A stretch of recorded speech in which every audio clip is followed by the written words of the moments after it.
여러분, 그동안 금과 은은 투자 시장에서 전교 1등 우등생이었습니다. 물가가 올라도 전쟁이 터져도 묵묵히 제 갈 길을 가며 가격을 올렸거든요. 그런데 지난 주말 이 우등생들이 단체로 반성문을 쓰기 시작했습니다. 금은 하루 만에 11%가 넘게 빠졌고 은은 무려 30% 가까이 주저앉았습니다. 이건 단순한 하락이 아니라 학살에 가깝습니다. 왜 이런 일이 벌어졌을까요? 금값이 온스당 5,600달러를 넘어서며 기세등등할 때 많은 투자자가 레버리지라는 마법을 부렸기 때문입니다. 쉽게 말해서 내 돈 1억 원으로 5억 원, 10억 원어치 금을 산 거예요. 가격이 계속 오를 땐 이게 대박 수익을 주지만 반대로 조금만 삐끗해도 재앙이 됩니다. 이번 폭락은 그 과도한 탐욕이 만들어낸 첫 번째 균열입니다. 하지만 진짜 무서운 건 이 하락의 속도입니다. 은 가격이 50달러를 넘긴 게 45년 만이었는데 그 상승분을 단 며칠 만에 반납했다는 건 시장에 거대한 보이지 않는 손이 작동하기 시작했다는 뜻입니다. 그런데 말이죠. 이 폭락이 단순히 많이 올라서 떨어진 걸까요? 아닙니다. 이 뒤에는 연준의 새로운 보안관이 들고 나온 몽둥이가 숨어 있습니다. 방금 말씀드린 레버리지 투자자들에게 가장 무서운 단어가 뭔지 아십니까? 바로 마진콜입니다. 증권사에서 전화가 오는 거죠. 손님이 맡긴 증거금보다 손실이 커졌으니 지금 당장 돈을 더 넣으세요. 안 그러면 지금 가진 금을 강제로 팔아버리겠습니다. 이게 바로 강제 퇴거 명령입니다.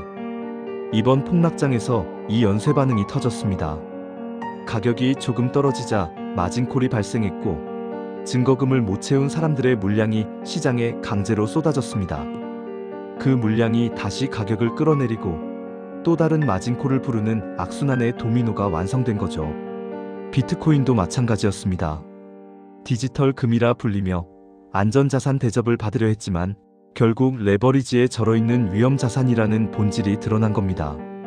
여러분의 계좌가 파랗게 질린 건 여러분의 잘못이 아닐 수도 있습니다. 하지만 이 시스템의 원리를 몰랐다면 그건 위험한 도박을 한 셈입니다. 자, 그럼 이 연쇄 도미노를 밀어버린 첫 번째 손가락은 누구일까요? 바로 트럼프가 지목한 케빈 워시라는 인물입니다. 트럼프 당선인이 연준 의장 후보로 케빈 워시 케빈 WARSH를 지목했다는 소식이 들려오자마자 시장은 얼어붙었습니다. 이 사람이 누구냐고요?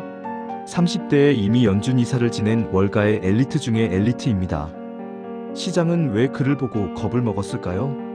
그는 연준이 지금껏 해온 돈 풀기를 아주 혐오하는 인물이기 때문입니다. 쉽게 말해 연준이 시장에 개입해서 가짜 돈을 너무 많이 뿌렸다. 이제 그 거품을 걷어내야 한다고 주장하는 사람입니다. 시장은 그가 임명되기도 전에 그가 휘두를 긴 축의 칼날을 미리 계산하기 시작했습니다. 사실 케빈 워시 말고도 다른 후보들이 많았거든요. 그런데 트럼프가 굳이 이 인물을 선택했다는 건 앞으로 미국의 통화 정책이 완전히 다른 방향으로 튈 수 있다는 강력한 신호입니다. 케빈 워시가 의자가 되면 가장 먼저 무엇을 할까요? 그가 입버릇처럼 말하는 수도꼭지 잠그기에 주목해야 합니다.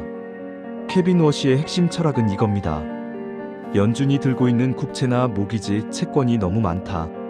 코로나 팬데믹 때 시장이 망가지는 걸 막으려고 연준이 돈을 찍어서 이 채권들을 다 사줬거든요. 덕분에 시중에는 달러가 넘쳐났고 그 돈들이 금으로, 은으로, 코인으로 흘러가 가격을 올린 겁니다. 케빈 워시는 이 늘어난 자산이 달러의 가치를 떨어뜨리고 물가를 올린 주범이라고 봅니다. 그래서 그는 금리를 내리는 대신 연준이 가진 자산을 팔아서 시중의 달러를 직접 회수하겠다는 전략을 세우고 있습니다. 쉽게 말해서 시장에 돌아다니는 달러라는 물건 자체를 귀하게 만들겠다는 뜻입니다. 달러가 귀해지면 상대적으로 금과 은의 매력은 떨어질 수밖에 없겠죠? 이번 폭락은 바로 이 유동성 회수에 대한 공포가 선반영된 결과입니다. 기니 교수님, 트럼프는 금리를 내리라고 압박하잖아요. 금리를 내리면 돈이 풀리는 거 아닌가요? 여기서 케빈 워시만의 독특한 마법이 등장합니다. 여러분, 이게 참 오묘한 포인트입니다. 케빈 워시는 금리는 낮춰줄게. 하지만 시중의 돈은 빨아들일 거야라는 전략을 쓰고 있습니다. 금리 인하라는 사탕을 주면서 자산 축소라는 독한 약을 동시에 먹이는 겁니다. 금리를 낮추면 주택담보대출을 받은 서민들이나 설비 투자를 하려는 기업들은 숨통이 트입니다. 하지만 시중에 풀린 근본적인 달러 양통화량은 줄여서 물가를 잡겠다는 거죠. 결국 자산 가격을 떠받치던 공짜 돈의 시대가 끝나간다는 뜻입니다. 금리와 자산 축소라는 두 마리 토끼를 어떻게 잡을지는 미지수지만 분명한 건 자산 시장에 투입되던 풍부한 유동성이라는 영양제가 끊기고 있다는 사실입니다. 미국 안에서 이런 변화가 일어나는 동안 바다 건너 일본과 한국에서도 심상치 않은 일이 벌어졌습니다. 바로 중앙은행의 전화 한 통 때문입니다. 뉴스 스크립트에서 아주 흥미로운 장면이 나옵니다. 미국의 금융기관이 일본에 전화를 걸어 엔달러 환율이 얼마냐? 고 물었다는 대목입니다.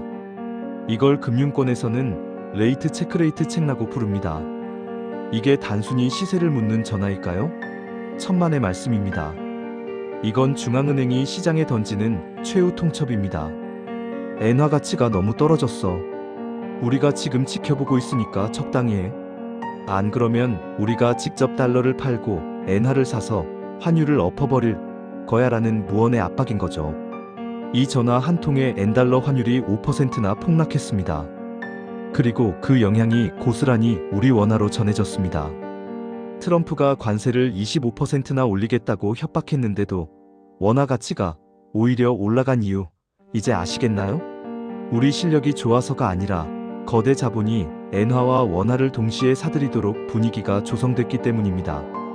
그런데 이 움직임 낯설지가 않습니다. 무려 15년 만에 등장한 미일 공조의 냄새가 나거든요. 이번 환율 움직임이 무서운 진짜 이유는 이게 2011년 동일본 대지진 이후 처음 있는 형태의 개입이라는 점입니다. 미국과 일본이 손을 잡고 엔저를 막자고 합의한 것처럼 보인다는 거죠. 보통 미국은 자기네 달러 가치가 떨어지는 걸 싫어합니다. 하지만 지금은 엔화 가치가 너무 낮아서 일본 상품이 미국 시장을 장악하고 미국의 인플레이션을 자극하는 상황이 더 싫은 겁니다. 그래서 일본의 환율 방어를 묵인하거나 도와주고 있는 거죠. 하지만 기억하세요. 이런 인위적인 공조는 오래가지 못합니다. 수십 년 만에 처음 일어나는 일들이 겹치고 있다는 건 그만큼 현재의 금융 시스템이 비정상적이고 불안정하다는 증거입니다.